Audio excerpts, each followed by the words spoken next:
¿Qué es una ganadería resiliente? Cada año, cientos de ganaderías de ovino y caprino desaparecen en España.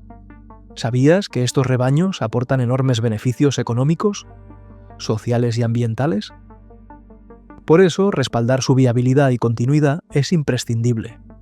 Para conseguirlo, las ganaderías deben mejorar su capacidad de enfrentarse a la incertidumbre en un mundo en constante cambio.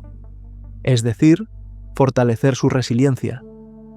Para ser resilientes, las ganaderías no deben solo resistir, sino también adaptarse y transformarse. ¿Pero cómo lograrlo? La rentabilidad y la productividad son importantes, pero no lo son todo. Es fundamental que las familias ganaderas tengan acceso a la tierra y cuenten con apoyo social.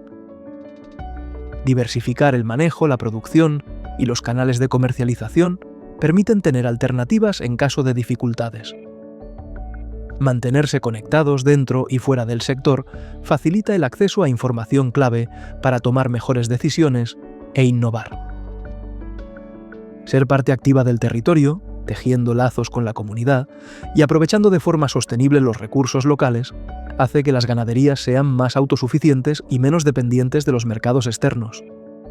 Pero para que todo esto sea posible, es vital que ganaderías, sector e instituciones colaboren y trabajen en equipo.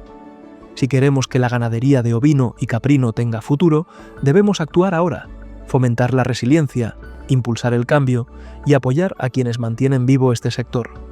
Rumires. La ganadería nos conecta, la resiliencia nos fortalece.